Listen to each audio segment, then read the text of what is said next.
senhores, muito boa noite, sejam todos muito bem-vindos. Em nome da Câmara Municipal, agradecemos a todos os presentes e aqueles que nos acompanham através das redes sociais, nesta que é a 13ª palestra promovida pela Escola do Legislativo de Anhembi, que traz o tema Tráfico de Seres Humanos, Pedofilia e Aliciamento Digital.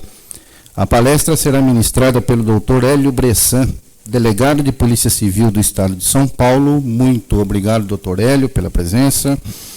Dr. Hélio Bressan é delegado de Polícia do Estado de São Paulo, com 39 anos de carreira, dedicados à segurança pública, à investigação criminal e à defesa da sociedade. Reconhecido por sua atuação técnica, ética e estratégica no combate a homicídios, tráfico de drogas, crimes financeiros, pedofilia, rede de tráfico de seres humanos e aliciamento digital. Atualmente, exerce o cargo de delegado-chefe da Assessoria Policial Civil da Alesp, integrando o corpo técnico responsável pela articulação entre o Legislativo e os órgãos de segurança pública do Estado. Durante toda a sua trajetória na polícia, serviu em importantes departamentos, como DEIC, Departamento Estadual de Investigações Criminais, DHPP, Departamento de Homicídios e de Proteção à Pessoa, DEMACRO, Departamento de Polícia Judiciária da Macro São Paulo, DPPC, Departamento de Polícia de Proteção à Cidadania, e outros departamentos especializados, com ampla experiência em investigações complexas e operações de grande repercussão. Exerceu também a função de delegado seccional de polícia em diversas regiões estratégicas do Estado, incluindo Santo André, São Mateus, Zona Norte da capital e Taboão da Serra, onde coordenou equipes, implementou ações integradas e consolidou uma trajetória marcada pela eficiência e compromisso com o interesse público. É criador do projeto Vidas Rastreadas, iniciativa independente e em desenvolvimento, voltada à criação de uma rede de denúncias e rastreamento de pessoas desaparecidas, com potencial para se tornar um projeto de lei estadual. Com a mesma dedicação, promove campanhas educativas sobre tráfico de pessoas e aliciamento digital, com foco em prevenção, conscientização social e integração com escolas e comunidades. Em reconhecimento aos seus trabalhos, recebeu diversas menções honrosas e condecorações por resultados expressivos em operações policiais e pela contribuição à segurança pública paulista. Reconhecido por sua postura técnica, liderança firme e compromisso ético, Dr. Hélio Bressan consolida-se como referência em investigação criminal e combate ao crime organizado. Mais uma vez, muito obrigado pela presença, doutor Hélio. Obrigado por ajustar a sua agenda e poder estar com a gente aqui hoje. E um detalhe, doutor Hélio veio fazer essa palestra gratuitamente. Saiu lá de São Paulo, né, doutor Hélio? E veio gratuitamente aqui, sem cobrar nada, só para poder trazer essas informações importantíssimas para a gente. Quero, então, dar as boas-vindas e registrar a presença aqui dos vereadores Ivan Franco, Daniele Tesoto Viesel, Rafaela Souza de Góes, a Rafaela, inclusive, a grande responsável pela realização, ela que intermediou a vinda do Dr. Hélio até aqui. Muito obrigado, Rafaela. Mais algum vereador?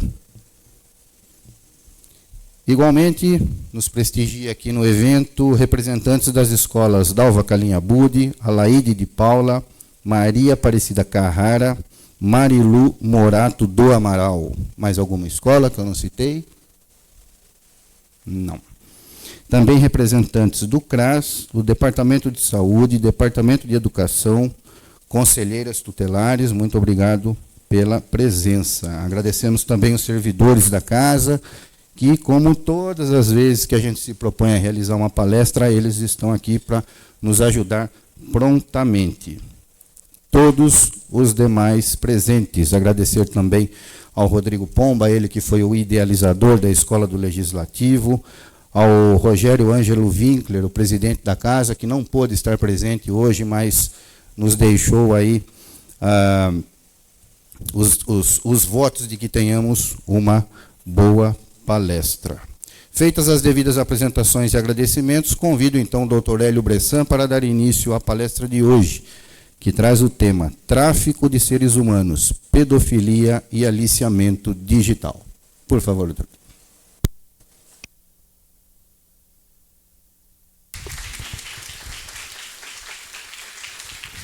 Boa noite para todo mundo aí. Não, boa noite murcho assim, vocês vão me matar. Eu preciso de uma boa noite que dá aquela energia para o cara que vai fazer uma palestra, falar um monte de coisa aqui, pelas próximas 4h30. Então, a palestra é curta, eu sei, eu já imagino isso. Então, vou pedir de novo. Boa noite para todos vocês. Aí, ficou melhor. Eu já não sei mais se eu sou palestrante ou animador de auditório, né? É isso que vocês começaram a pensar. Mas eu quero começar a bater um papo com vocês, dizendo da importância que tem para mim estar aqui junto com vocês. Eu sou filho de 2 operários, 2 pessoas extremamente pobres. Eu não vou dizer para vocês que eu passei fome, porque é mentira. Mas que eu passei vontade de comer muita coisa, passei. Né? E, pela graça de Deus, tenho um irmão que é professor, doutor em medicina, eu sou delegado de polícia já há quase 40 anos. Não parece, né? Vocês olham para a minha cara, não parece, mas é. Quase 40 anos. E isso me enche de orgulho para dizer de onde eu vim. Né? De pessoas extremamente humildes, pobres, que morávamos na cidade de São Paulo, todos. E, de repente, você vai ver, você está atravessando até o mundo. E aí eu me pego em Anhembi. Vocês não podem ter noção de como é gratificante para mim. Se o que eu falar hoje para vocês, se o guia que a gente escreveu conseguir livrar uma única criança, um único adolescente, já completou a missão. Percebe? Vamos falar um pouquinho, eu vou conversar com vocês um pouco sobre uma coisa chamada segurança pública. Nós temos, desde 1980 até 2025, basicamente, né, nós temos um mesmo sistema de segurança pública. Quando nós estamos numa cidade pequena, uma cidade que a gente sabe, é muito menor esse índice de criminalidade. Aqui, eu fui delegado numa cidade aqui próxima a Águas de Santa Bárbara, talvez vocês conheçam, no começo da minha carreira, uma cidade que tinha 5.000 habitantes. Eu fui delegado lá por 5 anos e meio. Me apaixonei pela cidade, gosto, volto lá até hoje. Por quê? É uma situação completamente diferente. Você está numa grande cidade e você está numa cidade pequena. Mas do assunto que nós vamos falar de tráfico humano, não tem tamanho de cidade. Não tem. Do crime que nós vamos falar daqui a pouco, de aliciamento digital, não tem tamanho de cidade. Aliciamento é um crime que entra dentro da sua casa sem arrombar a porta. Né? Pelo computador que está lá seu filho, sua filha, pelo celular. Então, as coisas são um tanto quanto complicadas. E eu tenho pensado muito, estou escrevendo um novo livro agora para falar a respeito da segurança pública, mas a segurança pública que a gente precisa modificar as coisas que acontecem. Eu vou contar um caso real para vocês aqui, para depois explicar o que eu quero falar. 5 horas da manhã, uma senhora está num ponto de ônibus em São Paulo, aguardando o ônibus, evidentemente, com o celular na mão, passam 2 indivíduos numa moto, param num ponto de ônibus, abordam aquela senhora que está com o celular na mão, e como ela titubeia em querer entregar o celular, eles a empurram, ela cai no chão, quebra o braço. E eles fogem. 5, 10 minutos depois, a polícia militar os prendeu. Prendeu. Muito bem. Esses caras foram presos. Em 24 horas, eles estavam na presença de um juiz de direito na tal audiência de custódia. Só para dizer se eles foram bem tratados, se a polícia os agrediu, se houve algum constrangimento que tivesse alcançado aqueles dois indivíduos. Só para isso, mais nada, não se discute outra coisa. E na sequência, né, era um roubo, né, uma coisa um pouco mais grave e tal, mas daqui a pouco o cara já sai. Ou seja, a porta da cadeia é giratória, o cara entra aqui e sai ali. Vou voltar a insistir, em 24 horas eles estavam na presença de um juiz. E a vítima? Quanto tempo ela vai demorar para estar na presença de um juiz? 7 meses? 8? 1 ano? Então, nós invertemos todos os valores que a gente tem, porque aquela senhora que foi agredida por esses dois facínoras, para não dizer dois vagabundos, ela deveria estar em 24 horas sendo atendida pelo Estado. A senhora, porque ela é uma diarista, como que ela vai viver? Ela está com o braço quebrado, ela não pode limpar nada, não pode fazer nada, ela não tem como trabalhar. E isso deixa a gente tão indignado, porque ela deveria estar lá e o Estado está provendo uma custódia para ela, no sentido de dizer, está aqui o remédio que a senhora precisa, a senhora ganha R$ 3.500 por mês, infelizmente a gente não consegue pagar isso, mas R$ 1.500 está garantido aqui para a senhora pode passar em tal lugar que tem uma bolsa, uma cesta básica para a senhora. Ou seja, nós temos que dar proteção para a vítima, não para o vagabundo. Desculpa a expressão forte, eu faço questão de fazer esse tipo de expressão forte, porque é assim que a gente tem que tratar esses caras. Ninguém é criminoso por imposição. O cara é criminoso porque ele quer. Ele escolhe ser criminoso. Não é isso? E aí você tem num país, o auxílio reclusão é maior que o salário mínimo. Mais um pouquinho ainda de segurança pública de uma maneira geral. Eu estou vendo aqui que nós temos uma plateia praticamente feminina, tem muito pouco homem aqui assistindo a palestra, mas é um caso realmente que chama a atenção mais das mulheres mesmo. Mas o que se está vendo por aí de violência contra a mulher continua uma verdadeira loucura. Como é que você pode admitir que um camarada passa com o carro em cima da moça daquele jeito, arranca as pernas da menina, e aí dali a pouco eu falo assim, não sei, não conheço ela. Você, um canalha, não, canalha, é um canalha, não tem outra palavra para falar para um cara desse. Eu, em princípio, eu sou contra a pena de morte. Mas esses dias atrás, talvez vocês tenham ouvido, sabido, o nosso governador Tarcísio estava numa reunião com empresários, não sei o quê, e de repente ele soltou que poderíamos pensar em ter prisão perpétua no Brasil. Vocês chegaram a ouvir isso? Alguém deve ter ouvido. Sabe o que tem de perpétua no Brasil? A dor da vítima. Essa é perpétua. Terça-feira passada, hoje é quinta. Terça-feira, que dia é hoje? Estou perdido. Quinta, né? Terça-feira, eu fui na Brasil Paralelo, estava fazendo uma live junto com a Ana Carolina Oliveira, mãe da Isabela Nardoni.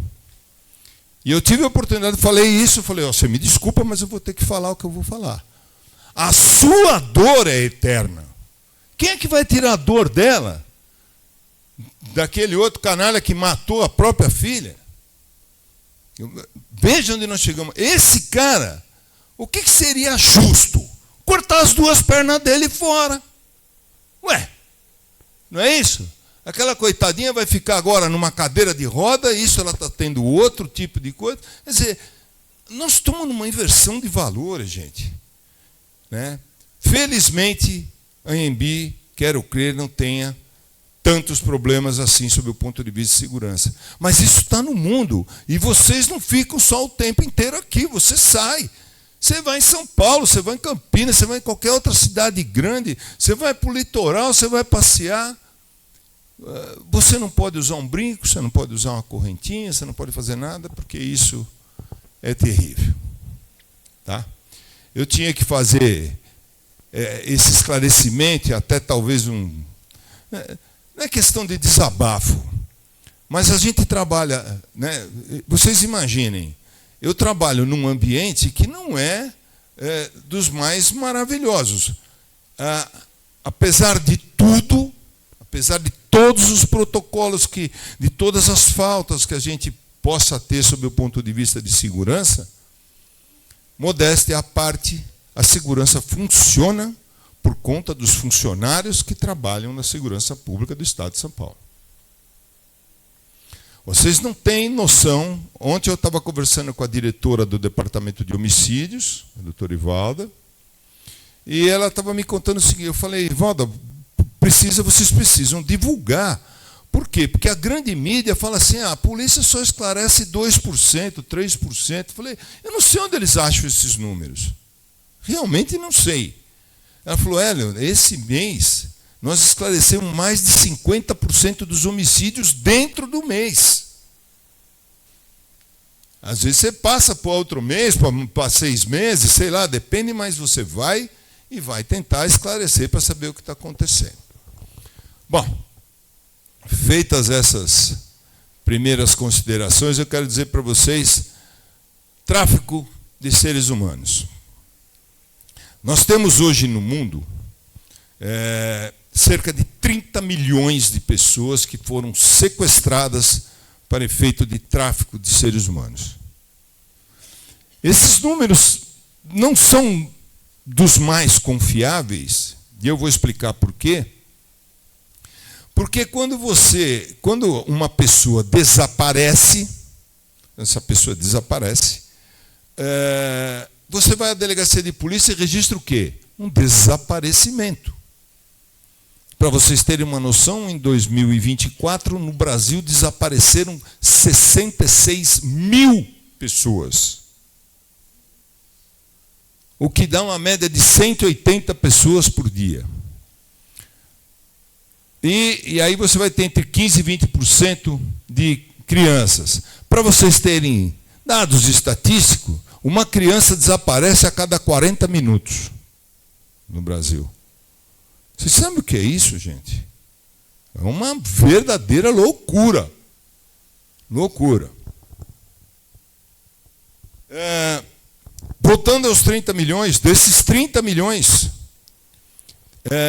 10 milhões são o que a gente considera crianças de 0 a 17 anos. Ok? Desses 10 milhões que são crianças, 2 milhões são efetivamente para pedofilia. É um número realmente alarmante. Quando você fala de tráfico de seres humanos, o que você tem? Você tem tráfico para tirar os órgãos das crianças ou da pessoa que for. Você tem mulheres que são levadas na ilusão de que elas vão para um outro país para serem modelo, isso, aquilo, e acabam sendo escravizadas para se prostituírem. Você tem gente que adota a criança que foi sequestrada e pega. Vocês sabem quanto custa uma criança que não tenha nenhuma qualificação diferente? Eu quero dizer assim, se você quiser uma criança que seja morena, com os olhos azuis, o preço é outro. Mas uma criança que não tenha nenhum tipo de exigência, vocês têm noção quanto custa? Vocês não vão cair de costas porque vocês estão sentadas. $120 mil. É isso que custa uma criança. E pegar uma criança, gente, lamentavelmente é muito fácil. É muito fácil. Você vai num shopping,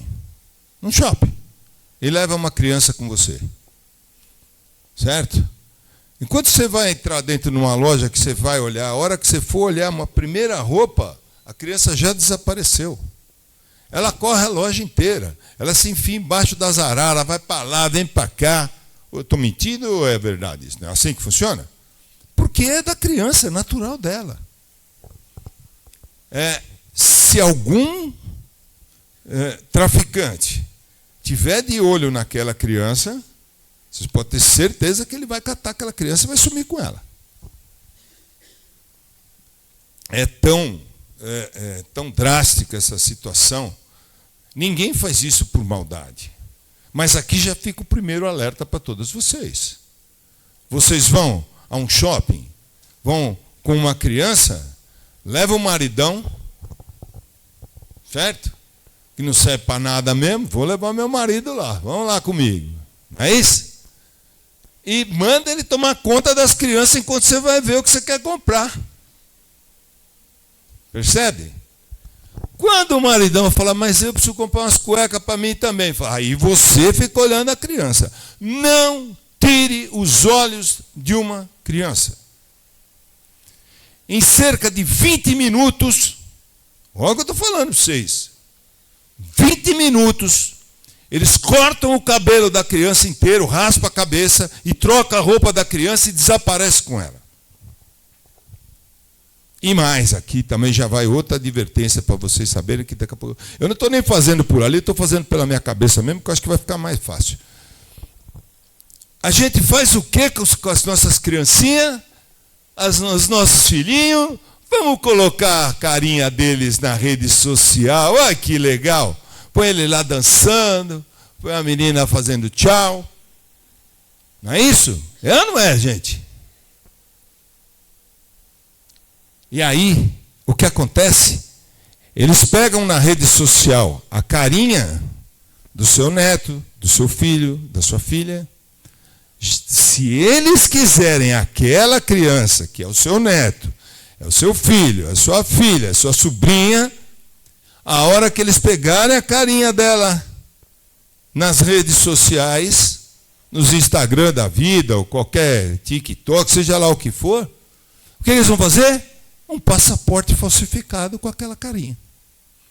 Uma identidade falsificada com aquela carinha.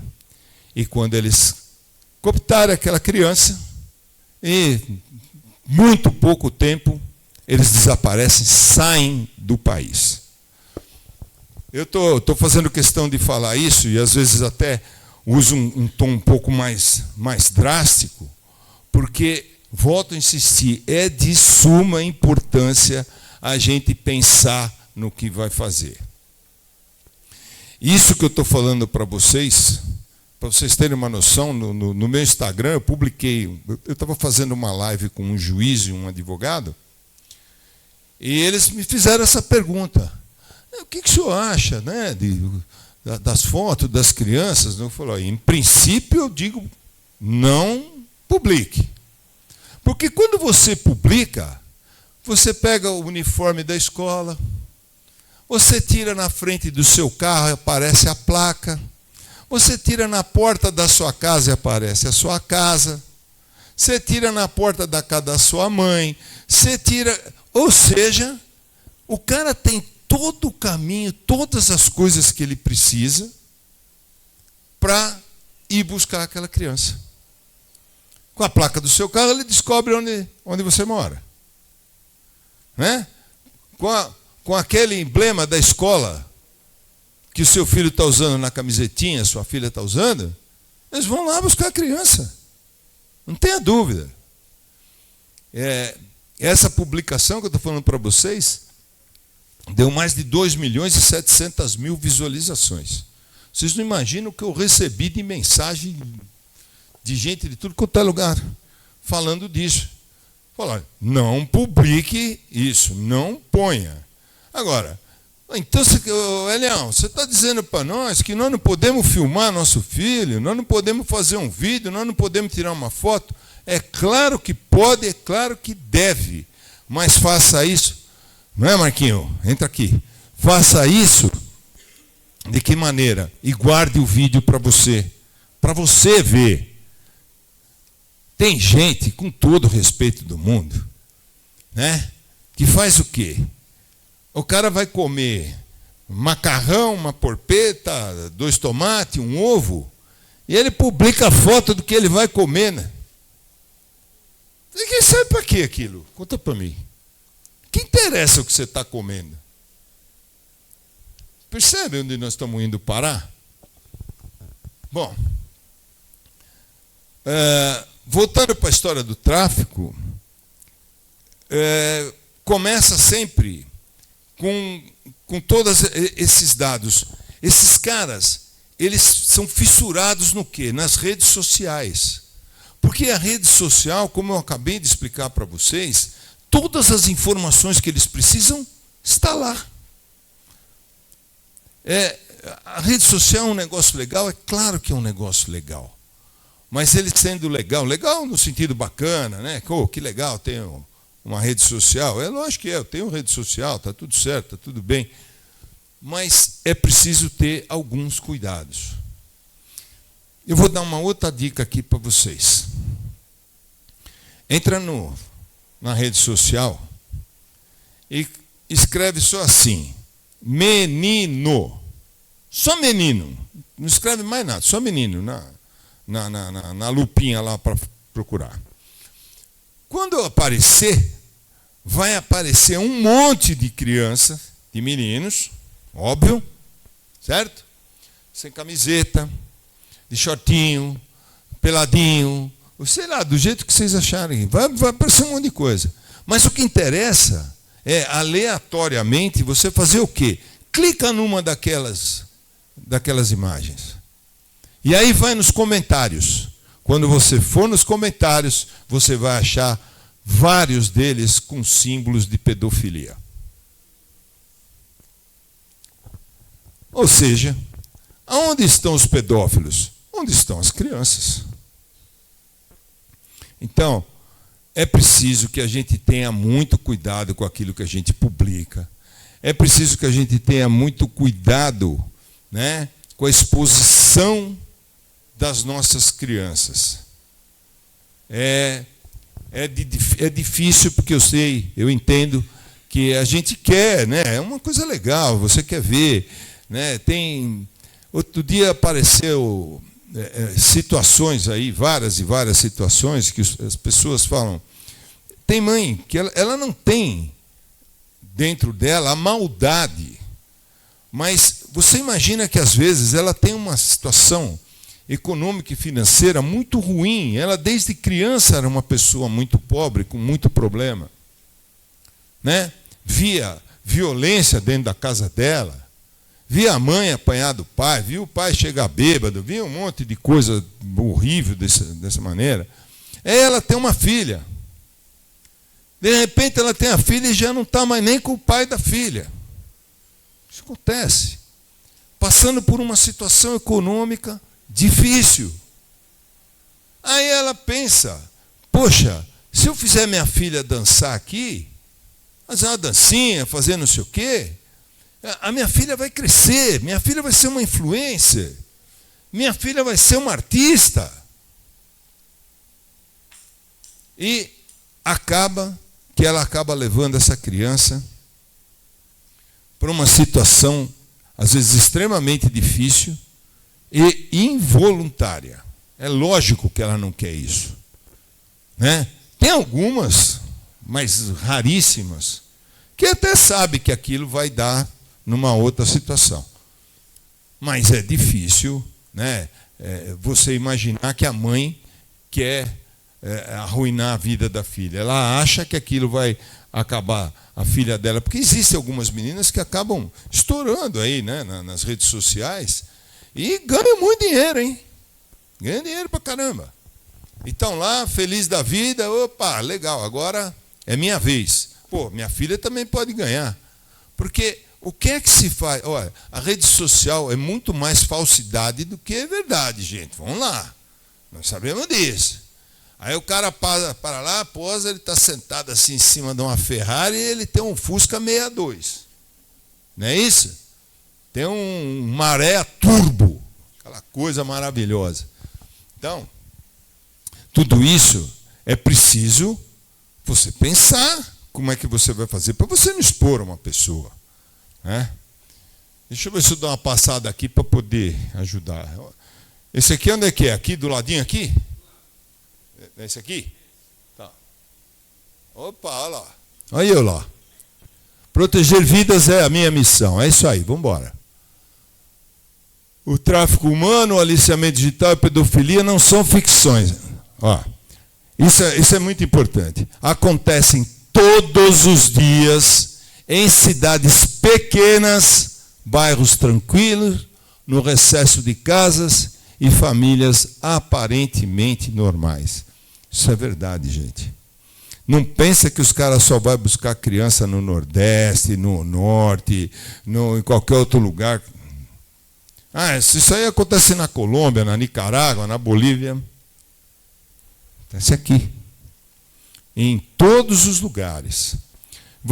Se vocês começarem a procurar dentro da gloriosa rede social de que a gente está falando, vocês vão ver um monte de coisa dessa. Vídeos e mais vídeos e mais vídeos. Eu mesmo publiquei dentro do meu Instagram coisas para chamar a atenção, para a pessoa perceber. Quer dizer, e você percebe, vê como que os caras agem, é importante para você prevenir. Porque a prevenção é o melhor de tudo. Vamos lá. A cada 2 minutos no mundo, uma criança cai nas redes do tráfico humano, do aliciamento digital ou da pedofilia. Uma em cada 5 meninas sofre algum tipo de violência sexual antes dos 18 anos. Isso é triste, mas é verdade. É muito verdade. E aqui fazer um parênteses para dizer o seguinte: eu não me alimento imaginando um banquete. Eu tenho que comer verdadeiramente. Então, a verdade não é ruim. Ruim é a ilusão. Porque se eu só ficar imaginando um banquete, eu vou continuar com fome.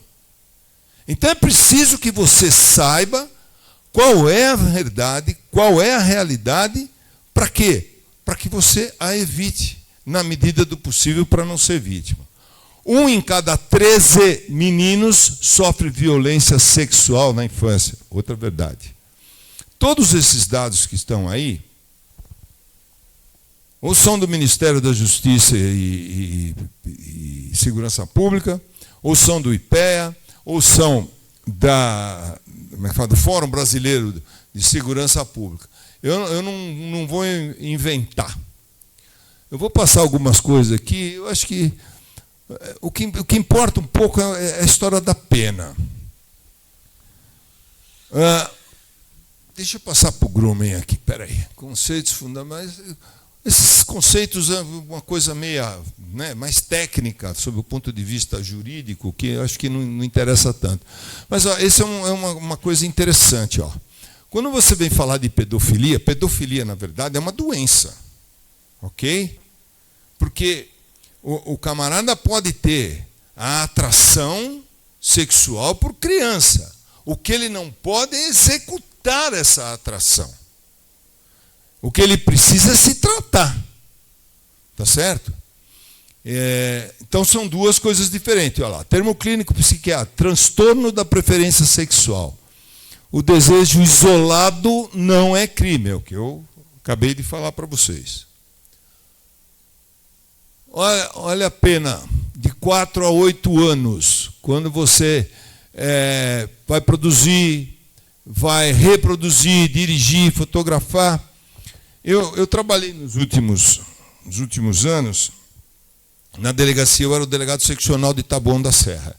Nós fizemos mais de 50 prisões em flagrantes de pedófilos. Vocês não têm noção o que é difícil fazer a prisão de um pedófilo. Você começa a fazer investigação antes, aí você tem que pedir um mandado de busca para o juiz, tem que ter a concordância do promotor, e aqui eu quero fazer um elogio público, para o Ministério Público e para a magistratura da área lá de Taboão, nunca negaram um pedido nosso. Sempre estiver, também modéstia à parte, sabia que a gente era sério, eu estava fazendo um trabalho sério, mas sempre nos ampararam. Não, pode ir, vamos fazer, toca aqui. Prendi carteiro, prendi médico, prendi, vocês pensarem. Mas quando você vai fazer a prisão de um pedófilo, você pede, como eu disse, um mandado de busca, e normalmente o pedófilo ele tem um jeitão. Qual é o jeitão dele? É meio tiozão assim, sabe como é que é? Já mais velhão, tal. O pai e a mãe têm 70 e tantos anos, 80 anos, ele mora com o pai e com a mãe. Você vai ver o IP da internet dele, está no nome da mãe, está no nome do pai.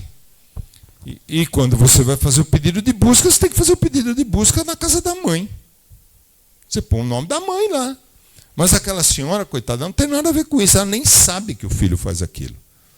Ela sequer sabe o que é pedofilia. Entendeu? E você chega de manhã cedo para executar esse mandado de busca, é a hora que você tem que pegar o cara fazendo alguma coisa. Porque se você não pegar ele fazendo alguma coisa, você não tem prisão em flagrante. E aí essas técnicas, né, jurídicas, para cá e para lá, não vou discutir isso agora.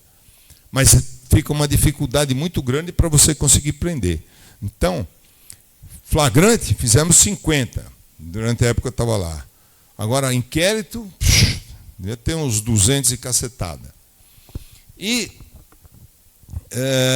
você consegue, por intermédio disso, quando você chega, imagina você chegar às 6 horas da manhã e bate na porta da casa de uma pessoa, uma viatura da polícia, vem lá, tem lá 4, 5 camaradas dentro.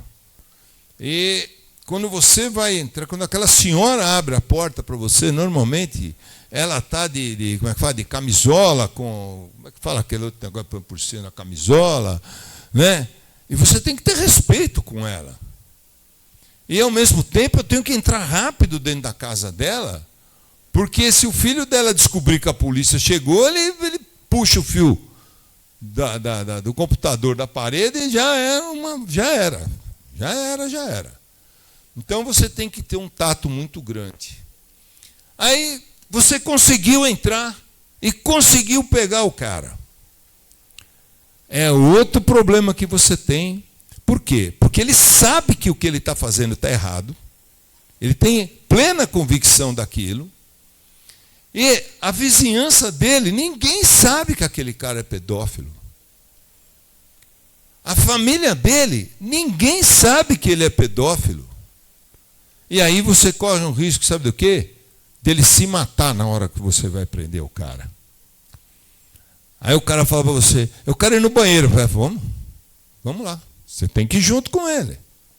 Então, eu estou contando esses detalhes para vocês entenderem, porque às vezes as pessoas pensam assim, pô, mas por que a polícia não prende? Prende. Mas nós, enquanto policiais, nós temos que cumprir a lei. Vagabundo não. Tá certo? Eu tenho que cumprir a lei. Eu não posso entrar na casa de qualquer um, enfiando o pé na porta aí. Percebe? Principalmente num caso desse em que você sabe que aquelas pessoas de mais idade não tem muito a ver com tudo aquilo que está acontecendo ali. Vamos lá. Aí outro crime, 1 a 4 anos, outro... Deixa eu ver uma coisa aqui. Grooming. O grooming. O grooming é o que a gente chama de preparação da vítima para o abuso. É aquela conversa mole que o cara está levando para aliciar. Ok? Quando ele vai dando essa conversa mole, para vocês terem uma noção, no Brasil nós vamos ter uma pena de 1 a 3 anos. Mas não por grooming. O grooming no Brasil não é punido. Mas no Reino Unido, no Canadá, nos Estados Unidos, para vocês terem uma ideia, no Reino Unido e no Canadá, se o cara só começar a conversar com a ideia, ele tem a ideia, ele só começou a conversar, 10 anos de prisão. Nos Estados Unidos chega a 20. E é pouco, hein? É pouco. Então, esse é um outro fator que nós temos que pensar aqui. Nós precisamos urgentemente alterar a lei e aumentar a pena. Parágrafo aqui, vamos conversar outra coisa, sobre pena. Toda vez que tem algum problema no Brasil, a primeira coisa que se fala, vamos aumentar a pena, vamos botar 300 anos de cadeia para esse cara. Isso nem sempre resolve. Esse caso precisa, efetivamente, de mais pena. É muito pouco, de 1 ano a 3. E o grooming ainda não é nem punido, tem que ser punido. Se o cara começar a tentar aliciar uma criança... Gente, imagina, ele está aliciando uma criança. Eu tenho uma filha de 12 anos. 12. Se o cara começa na conversa mole, que maldade tem uma menina de 12 anos? Fala para mim. Minha filha acha que é espertíssima. Ela acha que ela é malandra pra caramba. Eu também achava, quando eu tinha 15 anos, que eu era... Hoje eu sei que eu sou um trouxa, um besta. Mas naquela época eu achava que eu era... Né? E nós sabemos que é assim.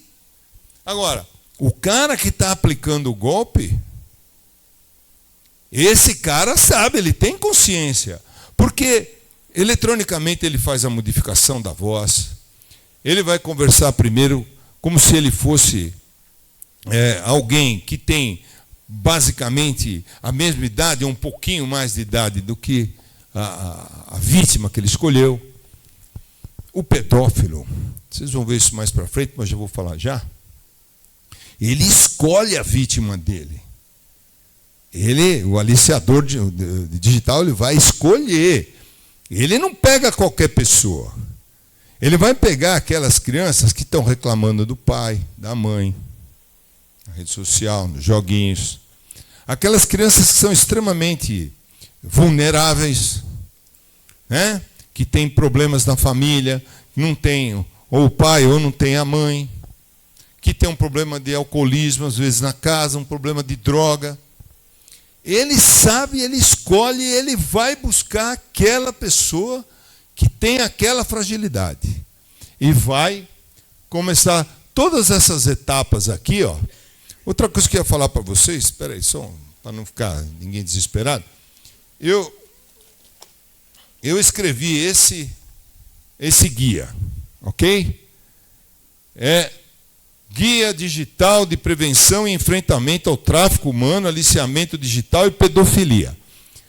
Isso aqui vai ser muito importante para as escolas, inclusive, porque eu falo qual é o problema, eu indico o que está acontecendo e como é que você precisa agir.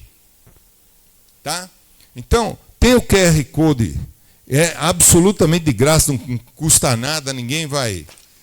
Esse aqui eu vou dar depois de presente para você, Rafael, para afinal de contas, você que me convidou para vir aqui, né? Você vai ganhar. Mas, se vocês quiserem imprimir, faz como vocês acharem melhor.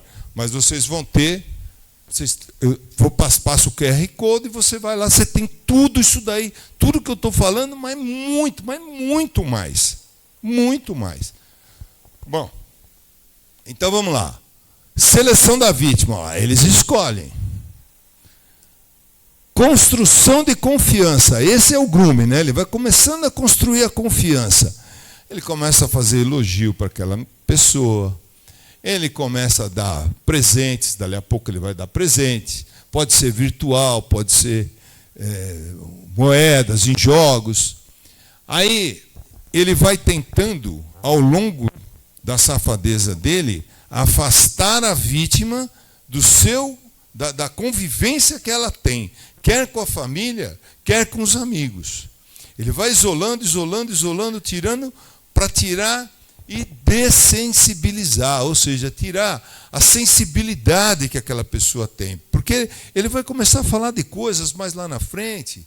Ele tem muita paciência, é um cara que vai com calma, ele pode demorar semanas, ele pode demorar meses. Ele não está preocupado, ele vai indo devagarinho. Tá?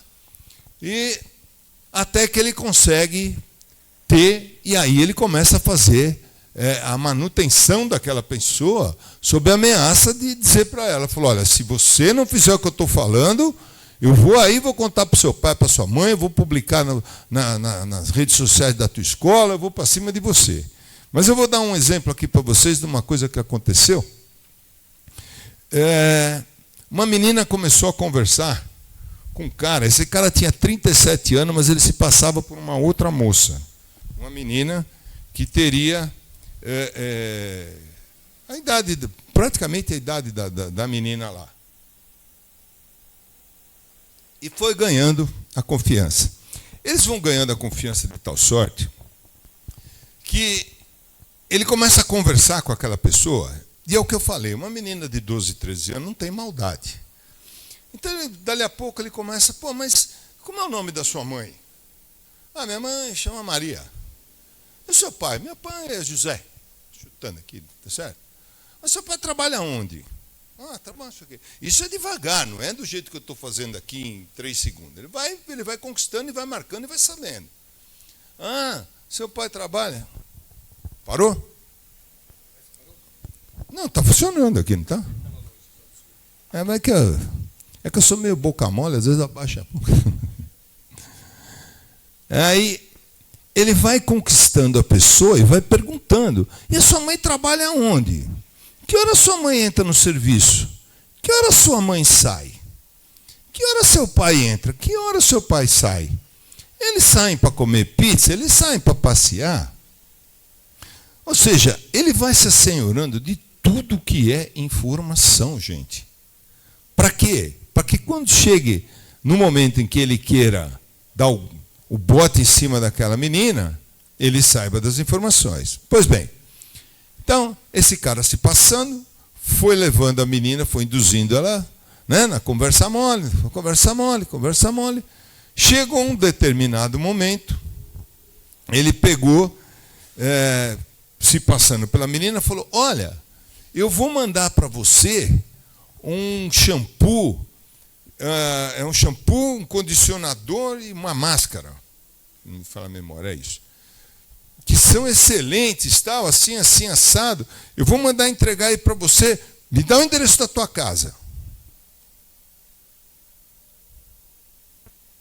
Não precisa ser muito... Já se ligou. Passou o endereço da casa. Passou 2, 3 dias, chegou lá aquele presente.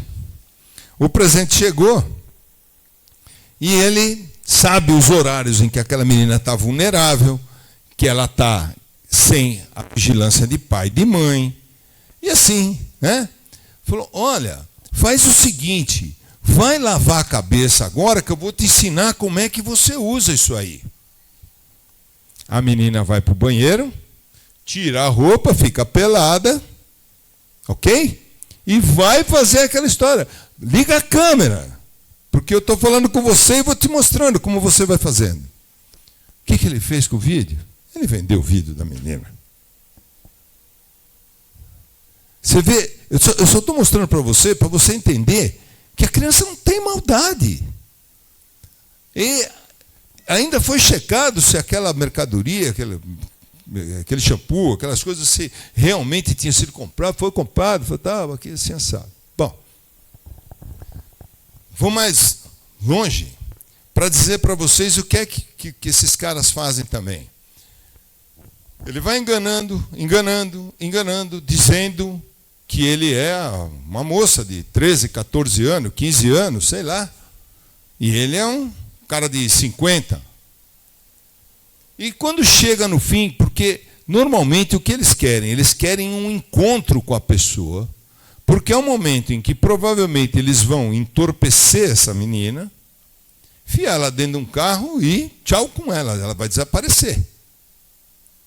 Pois bem, como é que ele faz isso? Porque a menina, quando ela marcar encontro, ela vai marcar encontro com uma outra menina. Então, vamos imaginar só por, sei lá, qualquer nome, se quiser, a Josefa. A Mariazinha vai encontrar a Josefa, que ela acha que é Josefa, mas não é Josefa, é José. Ok? E com todos aqueles indicativos que vocês já deram, que a gente já deu, que a gente já falou, que já explicou, ele sabe onde tem uma padaria perto da casa dela, porque ele já foi lá. que ele quer cooptar aquela menina. Aí no dia que eles marcaram o encontro, ele vai para o encontro, claro, porque não existe aquela outra menina, é ele que tem que ir. Como é que ele arrebata a menina? Alguém sabe? Ele chega para ela simplesmente e fala assim: olha, a Josefa não pôde vir, porque ela teve que ir com a mãe dela até o mercado, até o médico, fazer qualquer coisa, mas ela pediu para eu vir te buscar e levar você para lá. Vamos lá comigo? O que você acha que a menina faz? Vai. Nós vivemos um circo de horror, não é? Vamos falar o que é verdade. É uma coisa para maluco isso, mas é verdade. Opa.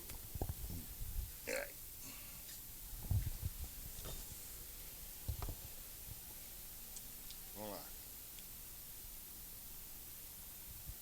Acho que eu estou voltando, peraí. Esses skins são presentes que eles vão dando. Esse aí, os banrods também. Que eu falei da legislação para vocês, está aí também, do Reino Unido, 10 anos, Estados Unidos até 20, Canadá 10, as leis brasileiras. Eu estou passando porque acho que educação preventiva nas escolas públicas e privadas, porque aqui tem bastante gente de escola, não é isso? A escola é de fundamental importância na prevenção e para se ligar ao que está acontecendo. Eu sempre fui um cara que defendi professor até debaixo d'água. Sempre achei que o professor é o cara que tem que ter o melhor salário do mundo.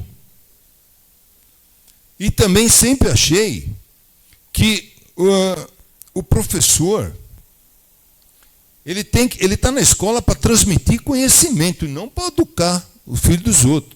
Cada um que educa o seu filho na sua casa. Isso é uma opinião minha pessoal. Então, o professor não tem coisa. Mas, professor é uma coisa extremamente maravilhosa. Vocês convivem muito tempo com aquela criança, com aquele adolescente dentro da escola. E vocês acabam conhecendo tão bem, às vezes conhece melhor do que o pai, do que a mãe. Então você percebe que aquela menina, essa menina conversava com todo mundo, brincava com todo mundo, ela está moada, o que está acontecendo? Quer dizer, essa percepção que vocês têm, vocês conseguem identificar que tem alguma coisa errada ali. Podem não saber o que no primeiro momento, mas vão identificar. E nesse guia que eu falei para vocês, eu explico tudo isso, explico como é que vocês têm que agir. Porque mesmo a censura, muita coisa fica difícil. Precisa saber o que é que você vai fazer. Então vamos lá. A escola é ambiente privilegiado para a prevenção, pois reúne crianças e adolescentes por longos períodos. Conta com profissionais capacitados para a educação. Pode identificar mudanças comportamentais. Tem contato direto com as famílias. Possui estrutura para as ações continuadas. Depois nós vamos falar do problema que envolve pedofilia dentro da família. Esse é um outro problema sério, né? Envolvimento das famílias. O que eu proponho que as escolas façam? No início do ano faz uma reunião informativa com os pais. Olha, cuidado, existe uma coisa chamada tráfico de seres humanos. Olha, existe uma coisa chamada aliciamento digital. Olha, existe uma coisa chamada pedofilia. Faz um breve apanhado, apresenta isso. Trimestralmente fazer oficinas. Semestralmente contrata alguém para vir fazer uma palestra, para falar. E assim vai indo, com materiais informativos. Faz roda de trabalho com as próprias crianças. Trabalhar com eles. Isso é alguma coisa que a gente tem que colocar e plantar dentro da escola. Para quê? Para a gente ter uma coisa chamada prevenção, para que isso não aconteça conosco, com os nossos filhos. E não raras vezes, né, os professores têm os seus filhos. Então pode estar na sua escola, mas pode estar em outra. Orientação para a família. Tem gente que fica reclamando, né, dessa história do monitoramento saudável versus a invasão da privacidade. Pai e mãe não estão invadindo privacidade de filho nenhum. Eu posso garantir para vocês, a minha mulher sabe tudo que a minha filha faz no telefone. Tudo. Tem que saber. No computador. Você tem que saber. Agora, nós temos um problema. Algumas pessoas, às vezes, não sabem, não têm capacidade de entender como mexer em internet, como, sabe, a tecnologia. A bem da verdade, eu digo que, por exemplo, eu sou da última geração analógica. Daí para frente todo mundo virou digital. Alguns sabem, mas outros não. Quando você não souber, procure alguém da sua estrita confiança e você vai fazer o quê? Pedir para ele olhar, olha aqui para mim o que tem aqui. Eu quero espelhar o celular do meu filho. Espelha mesmo. Espelha. Se isso aí for crime, eu estou cometendo um crime. Porque da minha filha a gente está em cima para saber o que é. Acordo sobre o uso, quanto tempo usa, o que pode usar. Controles parentais, é o que eu acabei de falar que vocês precisam colocar e fazer. Você descobriu que tem algum problema. Por isso que eu estou falando que eu dou a solução. Protocolo para a família. Quais são as primeiras ações? Ao momento que você descobriu, mantenha a calma. Respira fundo. É difícil manter a calma, hein, gente? É difícil.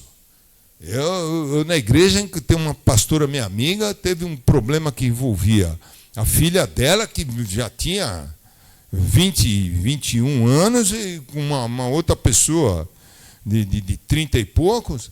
É difícil. Eu sei que é difícil. A pessoa fica... Mas você precisa manter a calma. Respira fundo, pensa antes de agir. O que é que você tem que evitar? Reações explosivas. Outra coisa que é fundamental que está ali é a culpabilização. A pessoa, quando ela está envolvida nisso, o adolescente ou mesmo a criança, se você não tiver um tato e não souber conversar com ela do jeito que precisa saber conversar, ela vai pensar que ela é culpada daquela situação. E ela é vítima, ela não é a culpada. Então, você precisa tomar cuidado até com as perguntas que você vai fazer, com a maneira como você vai lidar com isso. Eu vou explicando isso, né? Os primeiros minutos, acolher a vítima. Escuta mais do que fala. Porque, com todo o respeito do mundo aqui, a vossas excelências mulheres, vocês falam mais do que escuta. Então precisa escutar. Deixa ela falar, deixa a criança falar, deixa ela dizer para você o que está acontecendo. Não faça interrogatório e julgamento, está lá. Né? Escuta atenta, validação.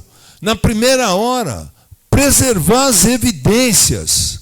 Ou seja, você vai pegar tela, o celular, o que tem, tirar o print, fazer qualquer coisa para poder guardar a prova, para depois a gente saber o que vai fazer com aquilo. 2 horas depois, protege os dispositivos. Porque, você viu, eu estou dando um horário, eu estou dando o que você precisa fazer devagarinho. Depois de 24 horas, você vai buscar ajuda especializada. Conselho tutelar, tem gente do Conselho Tutelar aqui, não tem? Ótimo. Vai procurar o Conselho Tutelar.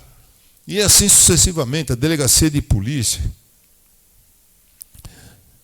Kit de emergência digital e familiar, olha lá. Lista de contatos emergenciais. Acionamento rápido, manter atualizado e visível. Guia de captura de evidências, preservação de provas.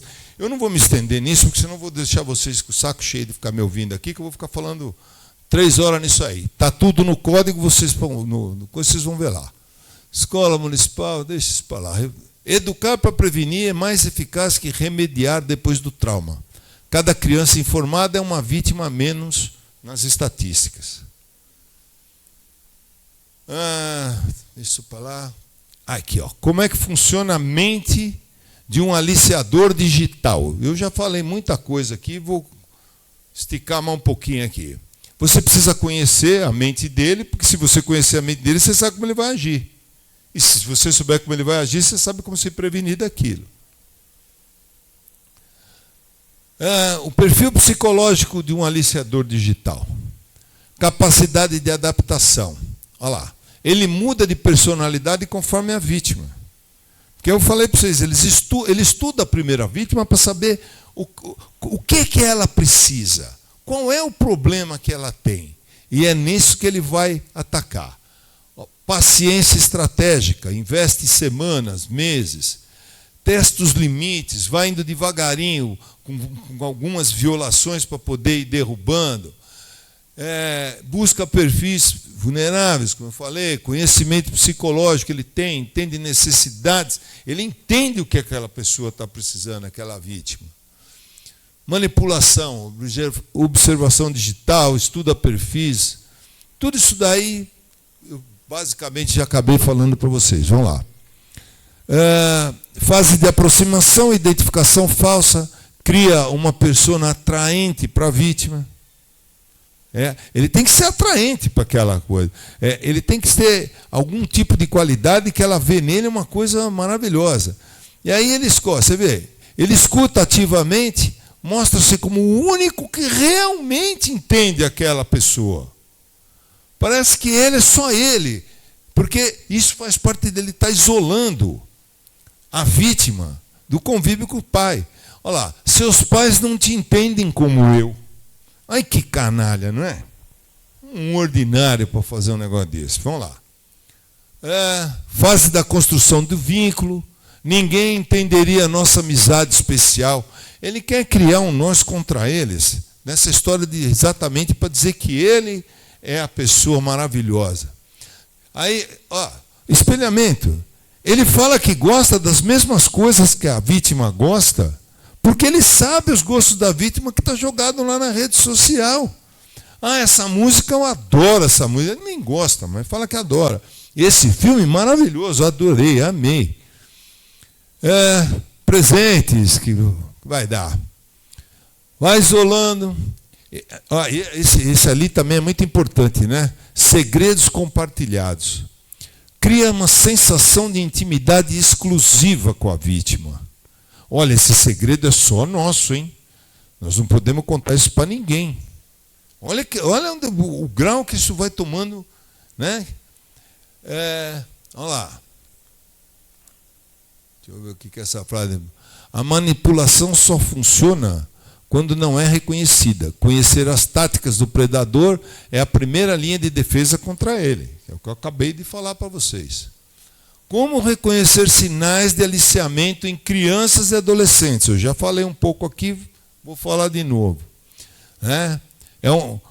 Vou insistir que o aliciamento não é uma coisa que começa agora e já terminou.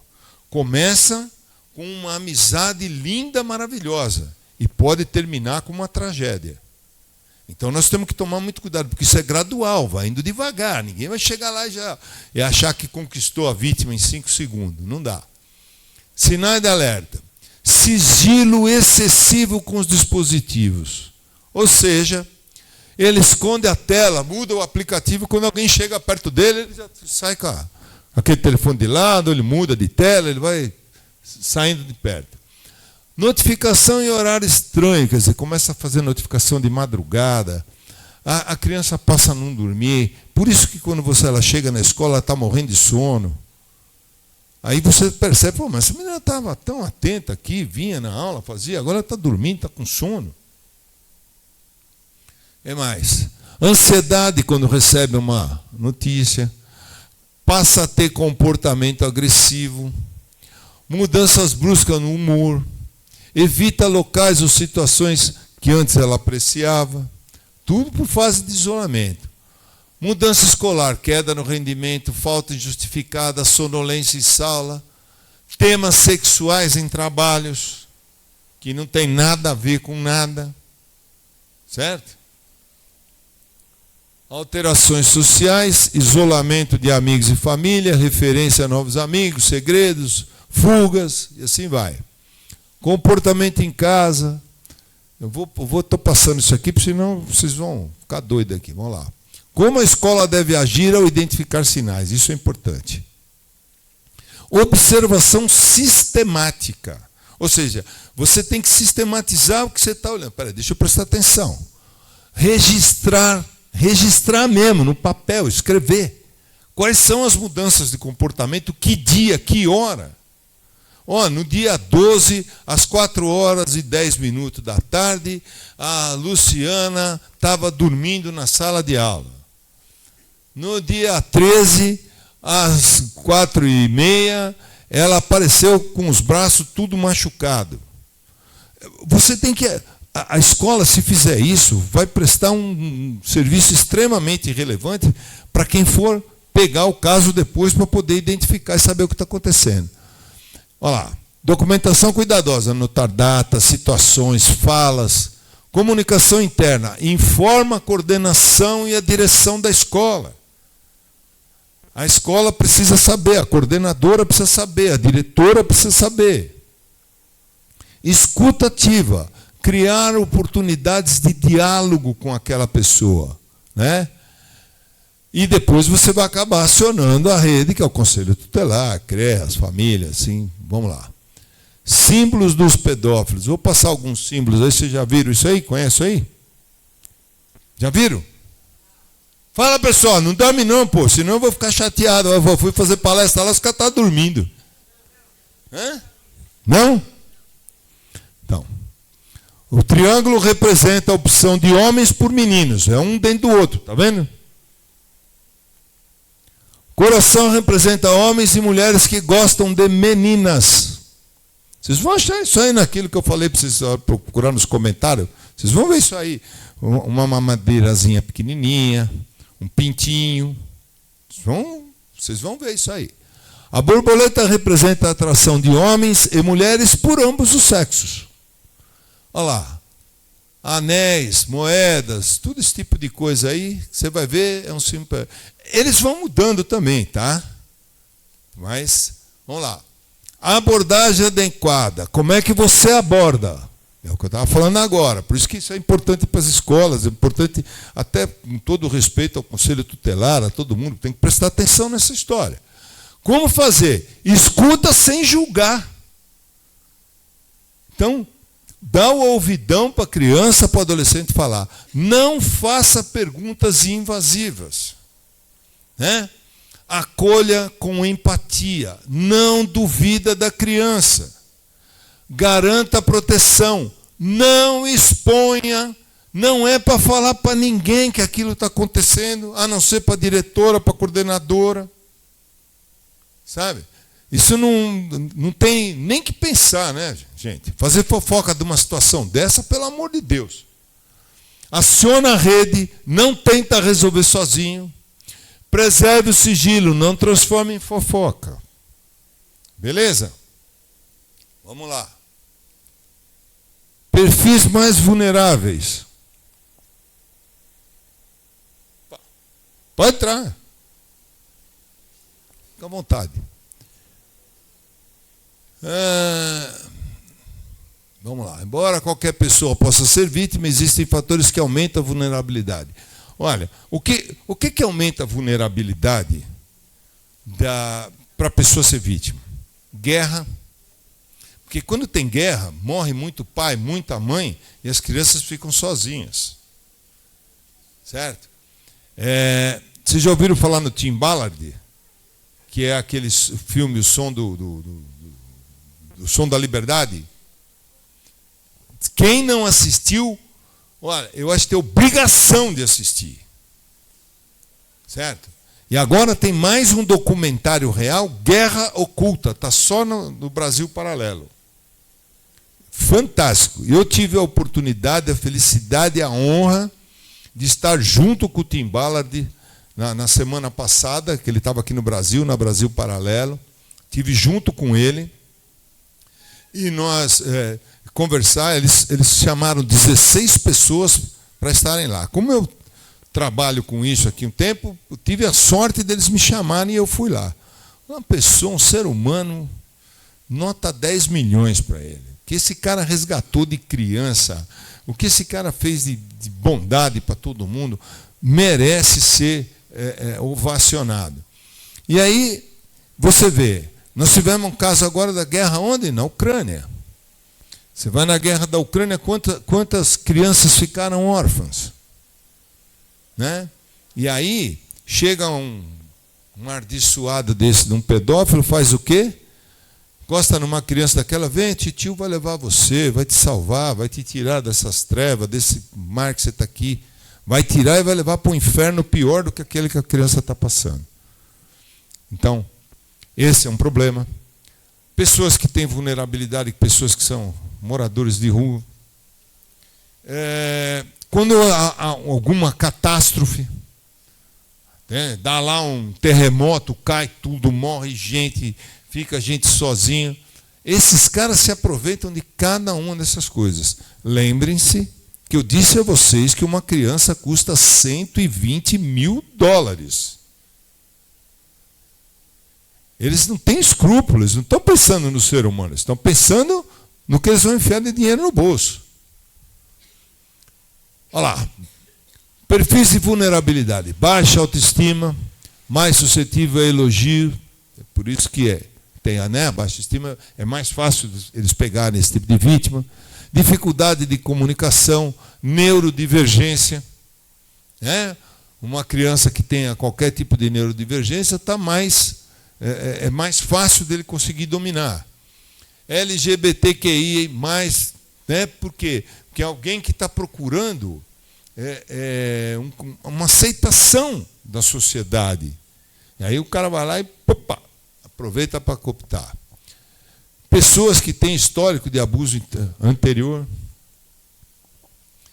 Estrutura familiar fragilizada. Ausência de um dos pais, eu já tinha falado para vocês. Dificuldade financeira, dependência química, violência doméstica, falta de diálogo. Eu quero bater na tecla falta de diálogo. Você conversa com seu filho? Você conversa com a sua filha? Pelo jeito, vocês estão quietinhos aí, estou achando. Vocês estão passando mal, gente? Está tudo bem? Estão vivos? Dá um grito aí, só para ver que vocês estão vivos, porque estou achando que vocês estão... Aê! Pronto.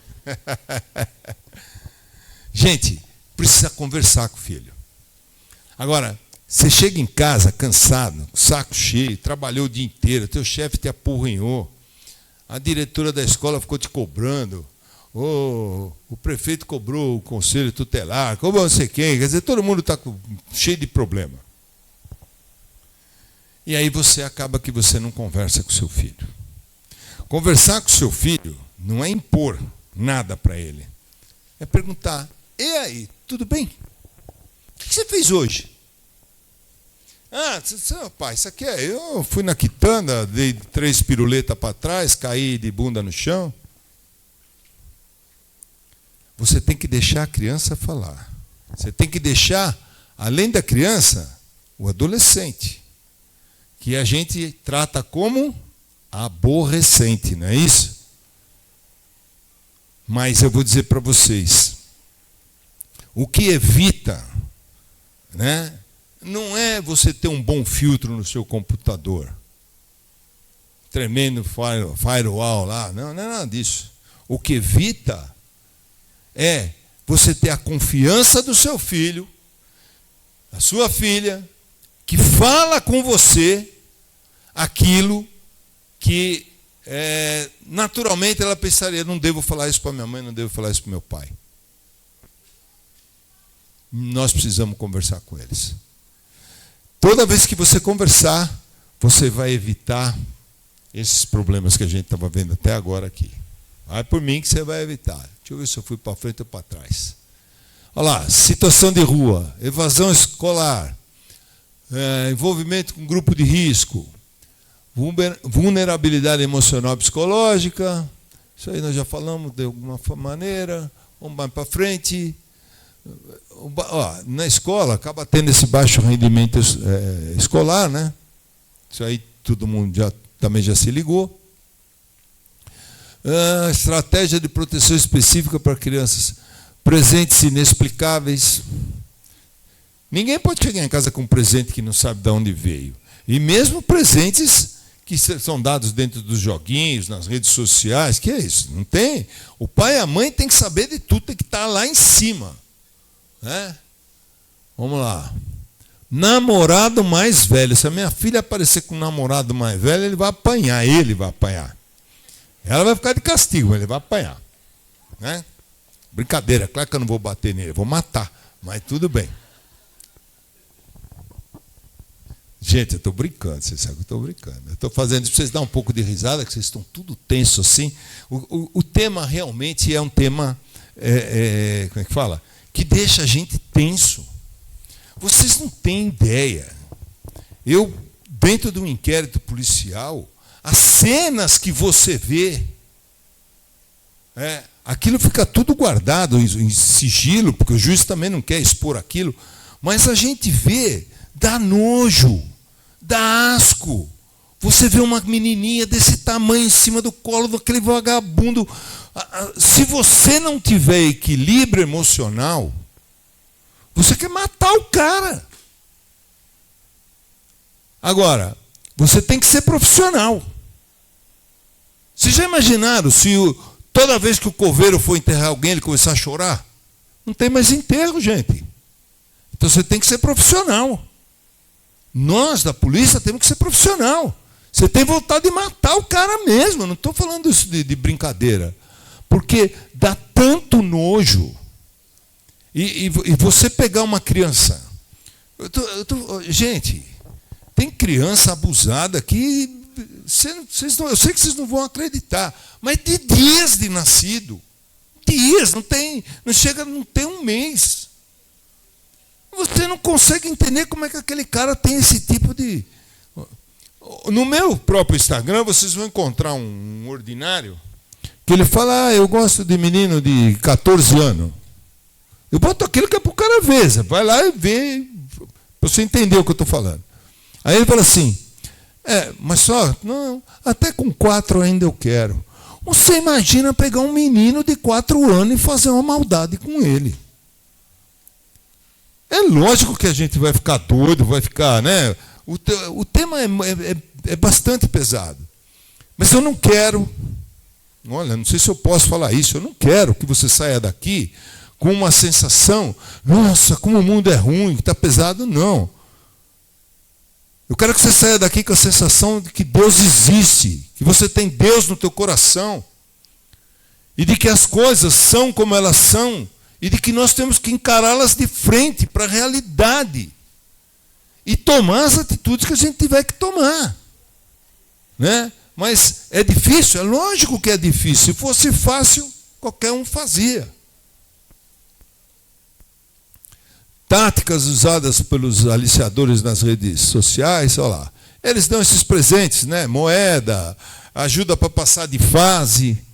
E aí a pessoa fala, nossa, isso é bom, hein? Aí ele vai te levando até um ponto que fala assim, vamos jogar só nós dois. Está aqui no fim. A ideia é sempre isolar. Tá? Que é experiente. A frase aqui, na terceira, né? Elogios constantes. Você é muito talentoso para a sua idade. Que ordinária, né? Redes sociais, stalk digital. Vamos lá. Eu estou passando. Tudo isso aí depois vocês vão pegar na... Quando o perigo está dentro de casa, a maioria dos perigos estão dentro de casa.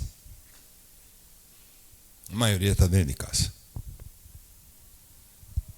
E quando está dentro de casa, você precisa ter um tato muito grande para conseguir solucionar esse problema. É difícil, gente. É difícil. Mas vamos lá. Estatísticas mostram que a grande parte dos casos de abuso sexual infantil ocorre dentro de casa ou é perpetrado por pessoas próximas à família. Esse tema é essencial porque o abuso intrafamiliar é mais difícil de identificar. O vínculo com o abusador complica o processo e a rede de proteção precisa estar preparada para esses casos, porque aí a coisa se modifica quando a agressão está dentro de casa. Porque até agora nós estamos falando de alguém que está fora. Agora, quando esse alguém que está praticando essa maldade, está dentro da casa.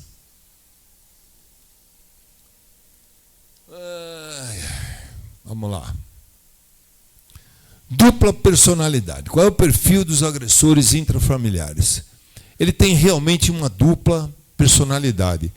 Ele, na hora que ele está abusando, ele é um cara, mas no resto ele é um cara maravilhoso, todo mundo acha ele um cara pomposo, gente fina, cara da melhor qualidade.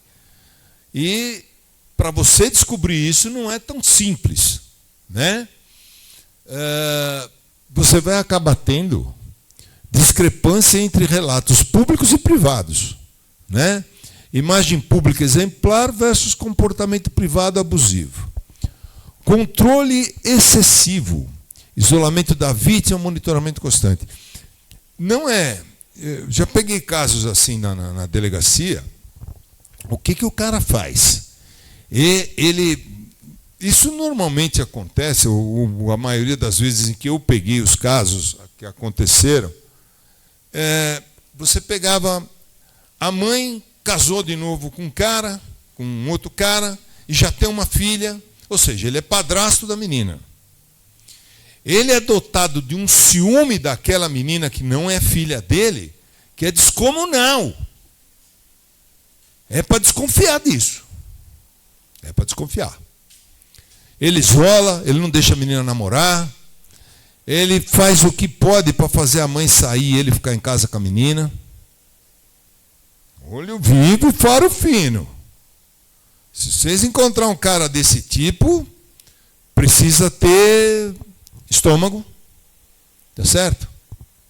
Eu não vou falar aqui, para você botar uma câmera escondida lá e filmar isso, porque senão eles podem ouvir. Mas põe, tá? Olha lá. Posição de autoridade. Usa o poder familiar para silenciar. E ainda faz a ameaça, né? Que fala, se você falar alguma coisa para tua mãe, eu te mato. Eu mato a tua mãe. Eu mato a tua irmã. Eu pego o teu irmão. É exatamente assim que funciona. Vocês sabem do que eu estou falando. Vocês já devem ter ouvido, né? Em outros lugares aí do mundo, vocês já assistiram essa história acontecer.